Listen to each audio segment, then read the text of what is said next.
Assalamualaikum warahmatullahi wabarakatuh. Selamat datang kembali teman-teman semuanya. Di video kali ini kita akan membahas terkait dengan 5 bantuan pemerintah di tahun 2021 ini masih bisa dilakukan pendaftarannya teman-teman. Di antara 5 bantuan yang akan kita bahas ini, ada bantuan yang proses pendaftarannya itu dilakukan secara offline, ada juga bantuan yang pendaftarannya dilakukan secara online. Oke teman-teman, bagaimana informasi terkait dengan 5 bantuan ini dan bagaimana cara mendaftarannya? Oleh karena itu, simak terus video ini sampai selesai agar teman-teman mendapatkan beberapa informasi terkait dengan isi video yang akan kami sampaikan ini. Oke semuanya, kita lanjutkan ke pembahasan terkait dengan 5 bantuan pemerintah di tahun 2021 ini masih dibuka pendaftarannya, dan teman-teman juga masih bisa melakukan proses pendaftaran sampai kalian mendapatkan salah satu atau mungkin bisa mendapatkan double dari 5 bantuan yang akan kami sampaikan ini. Bantuan yang pertama adalah BPUM atau Banpres UMKM 2021. Nah, bantuan pemerintah yang satu ini teman-teman masih hangat-hangatnya untuk dilakukan proses pendaftaran bagi kalian yang ingin mendapatkan bantuan presiden atau BPUM ini. Pada tahun 2020 kemarin, Banpres UMKM atau BPUM ini teman-teman sudah dilakukan proses penyaluran kepada 12 juta para pelaku UMKM dengan total nilai yang diberikan masing-masing pelaku UMKM sebesar 2,4 juta rupiah. Dan di tahun 2021 ini, pemerintah kembali menyalurkan bantuan tersebut teman-teman. Dan jumlahnya itu masing-masing pelaku UMKM akan mendapatkan 1,2 juta rupiah. Dan kabar baiknya adalah bagi teman-teman yang sudah mendapatkan BPUM di tahun 2020 kemarin, baik itu melalui Bank BRI maupun Bank BNI. Dan di tahun 2021 ini kalian juga masih memiliki kesempatan untuk mendapatkan kembali 1,2 juta rupiah. Dan sudah banyak teman-teman kita yang sudah mencairkan dana tersebut.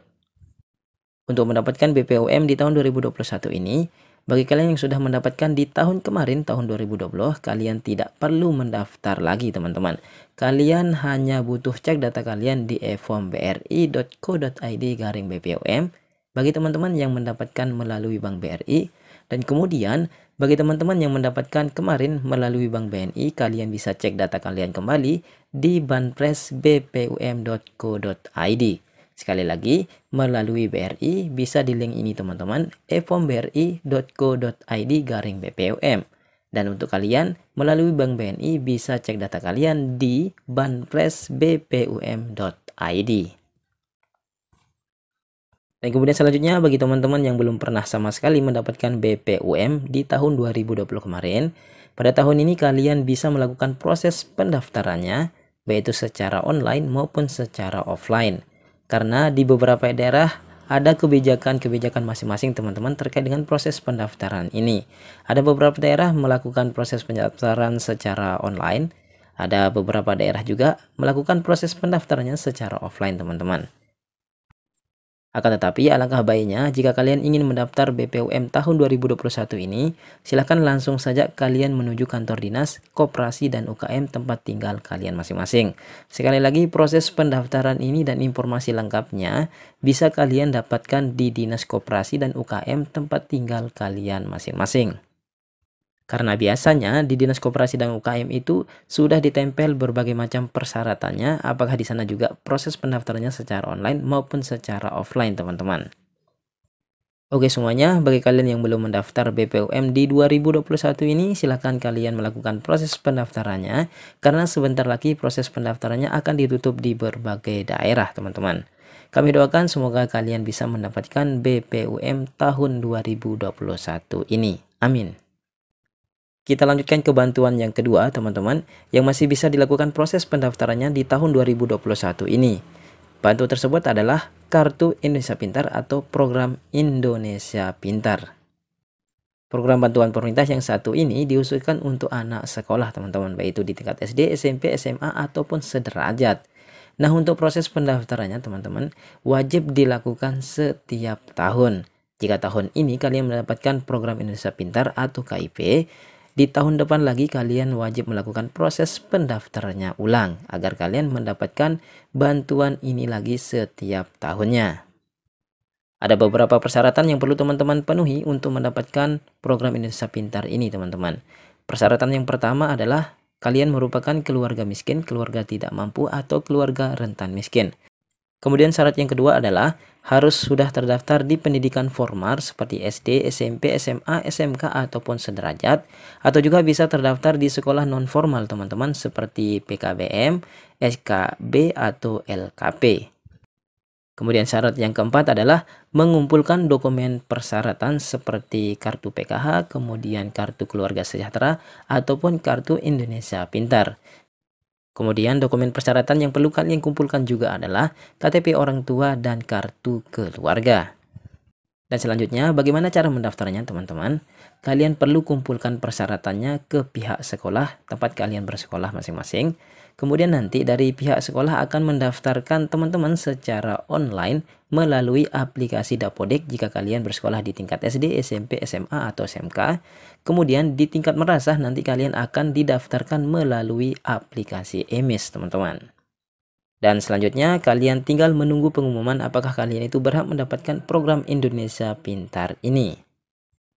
Dan jika nanti kalian itu dinyatakan lolos sebagai penerima program Indonesia Pintar, maka nanti kalian akan mendapatkan Rp450.000 untuk anak SD, kemudian Rp750.000 untuk anak SMP dan sederajat, dan Rp1.000.000 yang akan didapatkan bagi kalian yang memiliki anak yang bersekolah di tingkat SMA, SMK, ataupun sederajat. Kemudian selanjutnya teman-teman untuk jadwal pendaftarannya, nanti kalian bisa cek pendaftarannya itu di bulan Juli untuk semester depan ataupun di bulan Oktober teman-teman. Karena di bulan-bulan tersebut biasanya dilakukan proses pendataan kembali untuk penerima program Indonesia Pintar tahun 2021 ini. Dan sekarang teman-teman kita lanjutkan ke bantuan yang ketiga yang masih bisa dilakukan proses pendaftarannya di tahun 2021. Bantuan tersebut adalah Kartu Prakerja. Program Kartu Prakerja di tahun 2021 ini sudah sampai gelombang 16 teman-teman. Dan jumlah peserta yang sudah dinyatakan lolos di tahun 2021 ini sebanyak 2,7 juta orang. Kemudian selanjutnya pemerintah berencana membuka kembali pendaftaran Kartu Prakerja ini teman-teman di gelombang 17 nanti. Akan tetapi gelombang 17 ini akan dibuka dengan syarat apabila nanti dari gelombang 12, 13, 14, 15 dan gelombang 16 ada beberapa orang yang dicabut kepesertaannya teman-teman. Yang artinya adalah mereka yang dicabut kepesertaannya di Kartu Prakerja ini karena dinyatakan lolos namun tidak membeli pelatihan dalam jangka waktu 30 hari sejak dinyatakan lolos. Dan informasi pada saat ini teman-teman, ternyata sudah lumayan banyak teman-teman kita yang dicabut kepesertaannya dari gelombang 12, 13, 14, dan gelombang 15. Nah mudah-mudahan nanti dengan dicabutnya kepesertaan beberapa teman kita ini, akhirnya nanti gelombang 17 akan dibuka pendaftarannya. Dan untuk informasi pembukaannya nanti akan kami sampaikan melalui channel YouTube ini. Oke semuanya, kita lanjutkan untuk membahas kebantuan berikutnya yang masih bisa dibuka pendaftarannya di tahun 2021 ini teman-teman. Bantuan keempat dan bantuan kelima adalah BPNT dan bantuan PKH. Untuk mendapatkan bantuan PKH dan bantuan BPNT ini teman-teman, kalian wajib sudah terdaftar di dalam DTKS Kementerian Sosial. Nah, bagaimana cara agar teman-teman bisa terdata atau terdaftar di dalam DTKS Kementerian Sosial ini? Caranya mudah teman-teman, kalian tinggal pergi ke kantor lurah atau ke kantor desa tempat tinggal kalian masing-masing dengan membawa persyaratan sebagai berikut.